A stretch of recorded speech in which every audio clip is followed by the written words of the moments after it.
Assalamu alaikum, my dear friends. How are you? I will hope you all fine with the blessing of Allah Almighty. My dear friends, इंशाल्लाह हम Monday से इंशाल्लाह हम लोग exercises भी start कर देंगे। चैप्टर नंबर 9 के पहले हम करेंगे, फिर इंशाल्लाह हम चैप्टर नंबर 10 की एक्सरसाइज करेंगे, फिर हम चैप्टर नंबर 11 हमने स्टार्ट किया है उसको भी एक्सरसाइज करेंगे हम इंशाल्लाह।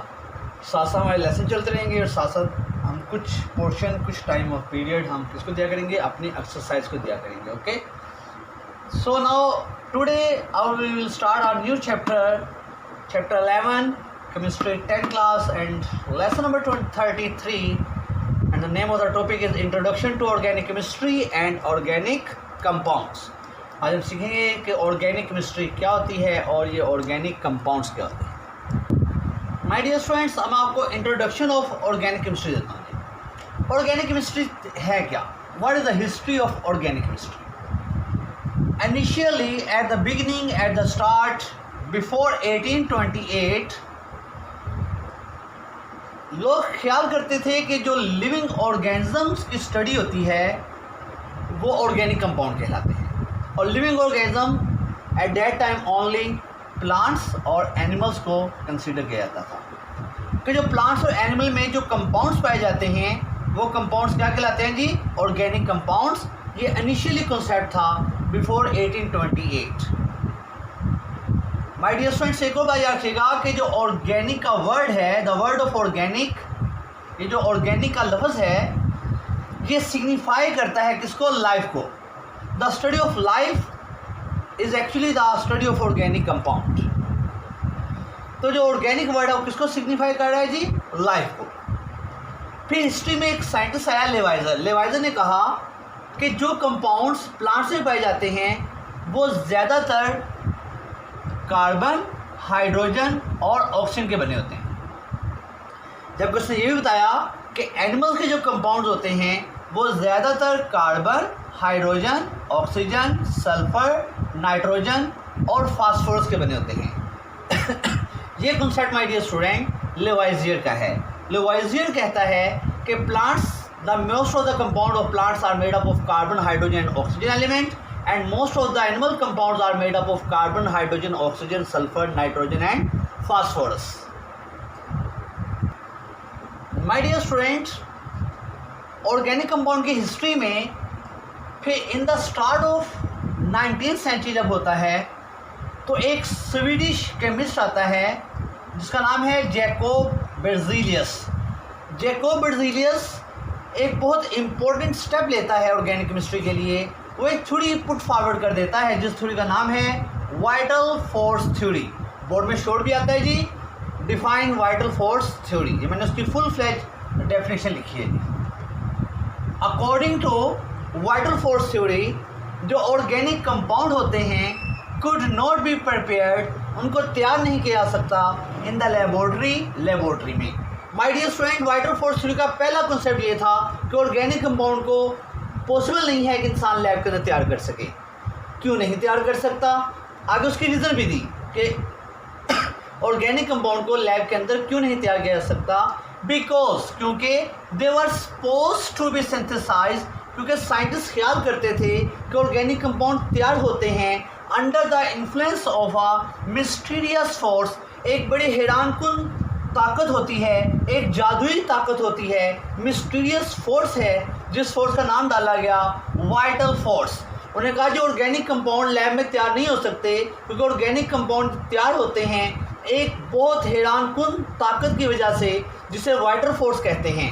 फिर उन्होंने ये बताया कि ये वाइटल फोर्स इंसान के पास लैब के अंदर अवेलेबल नहीं है, लिहाजा इस वाइटल फोर्स की जो है जो कहाँ पे होती है? इनहेरेंट, जो पाई जाती है only in the living things, सिर्फ लिविंग थिंग्स में। उन्होंने कहा चूँकि लिविंग थिंग्स के अंदर ये वाइटल फोर्स पहले ही मौजूद है, लिहाजा जो लिविंग थिंग्स हैं जो कि प्लांट्स और एनिमल होते हैं उनकी बॉडीज़ के अंदर ऑर्गेनिक कंपाउंड पाए जाते हैं। तो जैकोब बेrzelius ने वाइटल फोर्स थ्योरी पेश कर दी। उसने कहा कि organic compounds never be prepared in the lab, ये लैब में कभी नहीं तैयार हो सकते क्योंकि इन्हें तैयार करने के लिए एक मिस्टीरियस फोर्स की ज़रूरत होती है। वो जो मिस्टीरियस फोर्स है उसे वाइटर फोर्स कहते हैं। और वो जो वाइटर फोर्स है माय डियर स्टूडेंट, वो सिर्फ किस में होती है? लिविंग थिंग्स में। बहुत इंपॉर्टेंट और बहुत इंटरेस्टिंग कंसेप्ट है।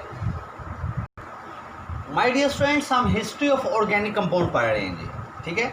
सबसे पहले मैंने आपको बताया कि ऑर्गेनिक कंपाउंड जो हैं वो लिविंग ऑर्गेनिज्म से ड्राइव होते हैं। फिर मैंने आपको लिवाइजर का बताया कि लिवाइजर ने बताया कि प्लांट्स और एनिमल्स के ऑर्गेनिक कंपाउंड जो होते हैं वो किन एलिमेंट्स के बने होते हैं। फिर मैंने आपको एक 19th सेंचुरी में एक स्वीडिश का कॉन्सेप्ट आया था, उसको इंट्रोड्यूस करवाया, जिसने वाइटर फोर्स थ्योरी का कॉन्सेप्ट दिया था। फिर एक बहुत बड़ी एडवांसमेंट हुई जी ऑर्गेनिक केमिस्ट्री की हिस्ट्री में। एक बहुत बड़ी एडवांसमेंट हुई है जी कि वाइटर फोर्स थ्योरी जो थी, जो आपकी वाइटल फोर्स थ्योरी थी, suffer death blow. My dear student, इसे रॉन्ग कर दिया गया, इसे गलत कर दिया गया। कैसे रॉन्ग किया गया? इसे डिसप्रूव कर दिया गया। एक्सपेरिमेंट से प्रूव कर दिया गया कि जो वाइटर फोर्स थ्योरी के बारे में लोग कहते थे कि ऑर्गेनिक कंपाउंड को लैब में तैयार नहीं किया जा सकता, इस कॉन्सेप्ट को रॉन्ग कर दिया गया। कब? जब 1828 के अंदर, माय डियर स्टूडेंट्स बहुत इंपॉर्टेंट कॉन्सेप्ट है, 1828 के अंदर एक साइंटिस्ट हैं जी वोहलर साइंटिस्ट ने 1828 में एक ऑर्गेनिक कंपाउंड को लैब के अंदर तैयार कर दिया, जबकि वाइटर फोर्स थ्योरी कहती थी कि ऑर्गेनिक कंपाउंड को लैब में नहीं तैयार किया जा सकता। जबकि वोहलर ने 1828 में एक ऑर्गेनिक कंपाउंड को लैब के अंदर बैठ के तैयार कर दिया। उसने कौन सा ऑर्गेनिक कंपाउंड तैयार किया था जी? उसने यूरिया कंपाउंड को तैयार किया था। यूरिया एक ऑर्गेनिक कंपाउंड है और यूरिया को तैयार किया इनऑर्गेनिक कंपाउंड से, और इनऑर्गेनिक कंपाउंड का नाम था अमोनियम साइनेट। वोहलर ने अमोनियम साइनेट से क्या तैयार कर दिया? यूरिया। यानी कि इनऑर्गेनिक कंपाउंड से क्या तैयार कर दिया? Organic compound. और तैयार भी कहाँ पे किया? लैब में। जिससे क्या हो गई? वाइटर फोर्स थ्योरी क्या हो गई जी? सफर डेथ बिलो गलत हो गई। माय डियर स्टूडेंट्स, नीचे चेक कीजिए, ये अमोनियम साइनेट का फॉर्मूला होता है जी NH4CNO। इसे कहते हैं अमोनियम साइनेट। अमोनियम साइनेट को जब हीट करते हैं तो इसके मॉलिक्यूल्स रीअरेंजमेंट होके क्या बना देते हैं जी? यूरिया बना देते हैं। यूरिया का फॉर्मूला होता है जी H2NCONH2। माय डियर स्टूडेंट्स, ये इसका मॉलिक्यूलर फार्मूला है। ये मैंने इसका स्ट्रक्चर फार्मूला बना दिखाया आपको। स्ट्रक्चर फार्मूला, इसका स्ट्रक्चर फार्मूला होता है जी, देखिए C डबल बॉन्ड O, ठीक है जी। इसके एक साइड पे अमाइनो ग्रुप लगा होता है जी NH2, और इसके दूसरे साइड पे अमाइनो ग्रुप लगा होता है NH2। अब यहाँ से आप एक्सप्लेन कीजिए, देखिए H2N, ये देखिएगा जी H2N CO NH2 NH2, ठीक है। इससे फार्मूला प्रूव हो जाता है जी। आपका स्ट्रक्चर फार्मूला भी आने चाहिए जी। आपके सिलेबस में स्ट्रक्चर फार्मूला नहीं है, मैंने खुद बना दिखाया है ताकि स्टूडेंट को अवेयरनेस आ जाए कि इसका रियल फार्मूला कैसे होता है। अच्छा माय डियर स्टूडेंट्स, यूरिया तैयार हो गया, ऑर्गेनिक कंपाउंड्स लेबोरेटरी के अंदर तैयार हो गया, और वाइटर फोर्स थ्योरी गलत हो गई। यही vital force theory further negated, my dear students, यही वाइटर फोर्स थ्योरी जो है ये फर्दर निगेटेड हो गई। फर्दर निगेटेड, मजीद गलत हो गई, मजीद ये जुटलाई गई, मजीद गलत हो गई। कब? जब 1845 के अंदर एक साइंटिस्ट है जी जिसका नाम है कोप। 1845 में एक कोप साइंटिस्ट है जिसने एक और ऑर्गेनिक कंपाउंड तैयार कर दिया लेबोरेटरी के अंदर, जिसका नाम था एसिटिक एसिड। और my dear student, acetic acid का फार्मूला होता है CH3COOH, ठीक है जी। मैंने इसका स्ट्रक्चर फार्मूला बना दिखाया है जी। इसका मॉलिक्यूलर फार्मूला है, ये इसका स्ट्रक्चर फार्मूला है जी CH3C⋯OH, ठीक है जी। माय डियर स्टूडेंट, ये देखिए कार्बन वैलेंसी 4 होते हैं जी, 1 2 3 4 सेट्स पे हो रहे हैं जी। ये इसका स्ट्रक्चर फार्मूला है और ये इसका मॉलिक्यूलर फार्मूला है। माय डियर स्टूडेंट, नेक्स्ट मैं आपको बताता हूँ कि ऑर्गेनिक कंपाउंड की इंपॉर्टेंस क्या है, किन किन चीज़ों में ऑर्गेनिक कंपाउंड पाए जाते हैं। माय डियर स्टूडेंट्स, अब हम पढ़ेंगे एप्लीकेशंस या एग्जाम्पल्स कह लीजिए या इंपॉर्टेंस कह लीजिए, किसके बोला? ऑर्गेनिक कंपाउंड की।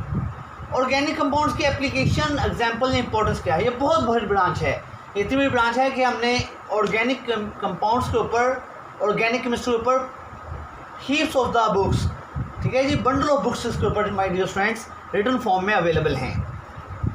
आपके जो ऑर्गेनिक कंपाउंड हैं माय डियर स्टूडेंट्स, ये कार्बोहाइड्रेट्स के अंदर मौजूद होते हैं जी, कार्बोहाइड्रेट्स के अंदर, प्रोटीन्स के अंदर, lipids, enzymes, vitamins, drugs, pharmaceutical products, fertiliser, pesticides, paints, dyes, synthetic rubber, plastic, artificial fibres और पॉलीमर्स, ये तमाम चीज़ें के अंदर किसके एग्जाम्पल हैं जी? ये ऑर्गेनिक कंपाउंड के एग्जाम्पल हैं। यही वजह है कि ये बहुत huge circle of the information और जो आपकी सराउंडिंग्स होती हैं माय डियर स्टूडेंट, वो डिपेंड करते हैं किसके ऊपर? ऑर्गेनिक कंपाउंड्स के ऊपर। Carbohydrates, protein, lipids, enzymes, vitamins, drugs, pharmaceutical products, यहाँ तक माय डियर स्टूडेंट्स ये चीज़ें आपकी लाइफ को कंट्रोल करती हैं। ठीक है जी। अब फर्टिलाइजर की वजह से आपके जो प्लांट्स होते हैं वो ग्रो करते हैं।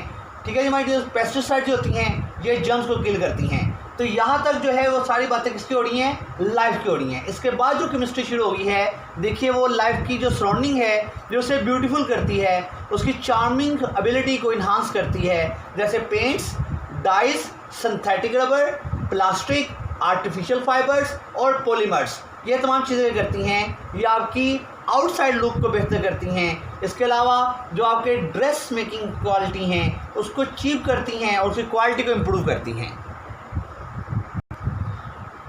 माय डियर स्टूडेंट्स, अब हम एक टॉपिक पढ़ेंगे जी, ऑर्गेनिक कंपाउंड। आसान सा टॉपिक है जी। ऑर्गेनिक कंपाउंड का आप अंदाज़ा यहाँ से लगाइए कि ऑर्गेनिक कंपाउंड्स की 10 मिलियन ऑर्गेनिक कंपाउंड के बारे में हम आज जानते हैं। 10 मिलियन ऑर्गेनिक कंपाउंड के बारे में हमारे पास इंफॉर्मेशन मौजूद है। और my dear student, thousands of new organic compound जो हैं वो are being prepared every year. हर आने वाले साल में thousands of new organic compound मज़ीद तैयार हो रहे हैं। तो आइए भी हम ऑर्गेनिक कंपाउंड की डेफिनेशन याद कर लेते हैं। What are the organic compounds? Organic compounds are hydrocarbons and their derivatives in which covalently bonded carbon is an essential constituent।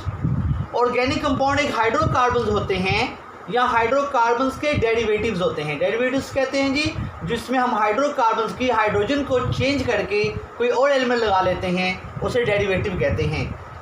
Organic compound क्या होते हैं जी? हाइड्रोकार्बन्स हैं या उसके डेरिवेटिव हैं, और जिसके अंदर कोवलेंटली बॉन्डेड कार्बन, ऐसी कार्बन होना ज़रूरी है जो कोवलेंट बॉन्ड बना के मौजूद हो।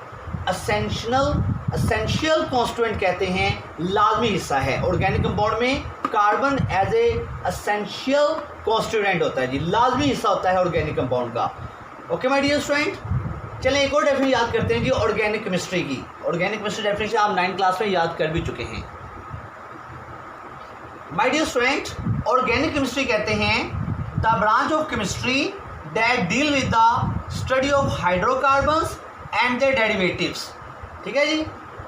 केमिस्ट्री की वो ब्रांच जो हाइड्रोकार्बन्स और उसके डेरिवेटिव के बारे में स्टडी करती है उसे कहते हैं जी ऑर्गेनिक केमिस्ट्री। अब मैं आपको लगा दिखाता हूँ। देखें, मैंने एक सिंपल सा कंपाउंड लिखा है जी, ये आप 9th क्लास में सीख भी चुके हैं जी, CH4। ये मीथेन है जी, तो इसे हाइड्रोकार्बन्स कहते हैं। चूँकि देखिए ये सिर्फ हाइड्रोजन और कार्बन का बना हुआ है। मीथेन इसका नाम होता है जी। क्या नाम इसका होता है जी? मीथेन इसका नाम है। ठीक है जी। अब मैं इसका आपको डेरिवेटिव बना दिखाता हूँ। देखिएगा जी, इसका डेरिवेटिव क्या होगा? तो देखिए मैंने सारे के सारे हाइड्रोजन लगा ली, एक हाइड्रोजन को मैंने चेंज कर लिया किसके साथ? क्लोरीन के साथ।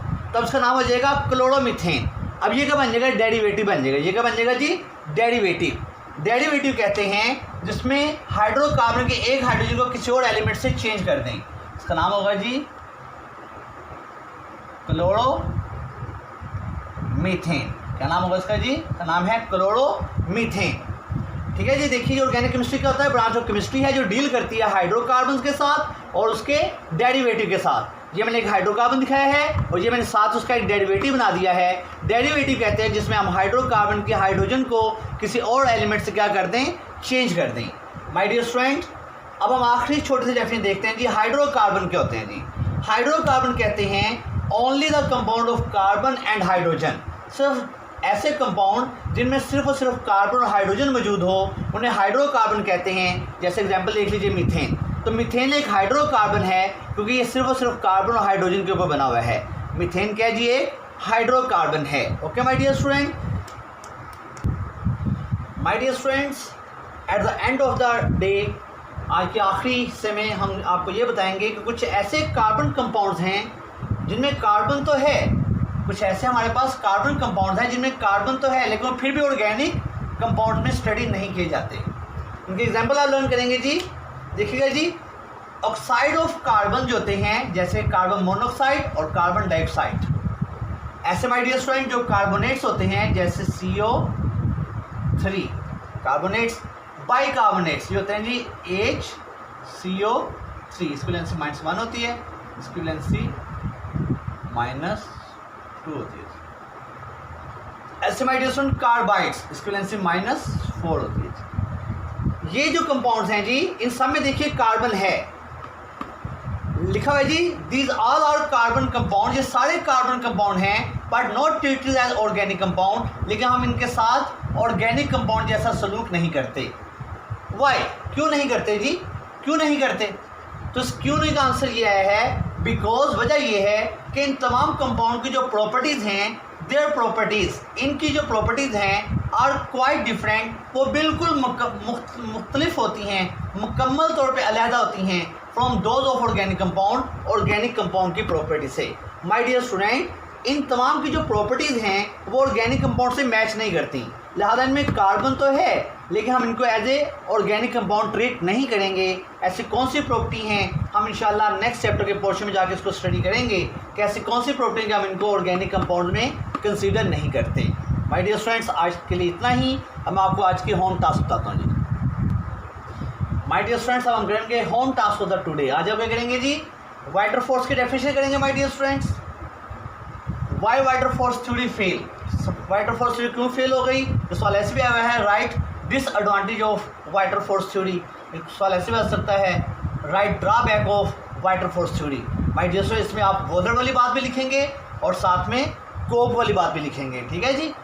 और 10 एग्जाम्पल लिखेंगे जी ऑर्गेनिक कंपाउंड्स की, तो ऑर्गेनिक कंपाउंड किन चीज़ों में पाए जाते हैं। फिर ऑर्गेनिक कंपाउंड की डेफिनेशन लिखेंगे, फिर आप ऑर्गेनिक केमिस्ट्री डेफिनेशन लिखेंगे, फिर लास्ट में मैंने आपको कंसेप्ट दिया था कि why and which one some carbon compounds are not treated as organic compound, कि कौन से ऑर्गेनिक कंपाउंड हैं जिनमें कार्बन है, सॉरी कौन से ऐसे कंपाउंड हैं जो कार्बन तो रखते हैं लेकिन उनको ऑर्गेनिक कंपाउंड की तरह ट्रीट नहीं करते। क्यों नहीं करते, क्यों और कौन से हैं कार्बन कंपाउंड्स जिनको ऑर्गेनिक कंपाउंड जैसे ट्रीट नहीं करते। माय डियर स्टूडेंट्स, मुझे उम्मीद है कि आज का लेसन आपको समझ लग गया होगा। इंशाल्लाह नेक्स्ट हम हमारी तरतीब ये होगी कि हम चैप्टर नंबर 9 की कुछ टाइम एक्सरसाइज पढ़ा करेंगे और बाकी टाइम हम इस चैप्टर नंबर 11 को रिवाइज करेंगे, पढ़ना शुरू कर देंगे, ठीक है जी। इजाज़त दीजिए, अस्सलामु अलैकुम।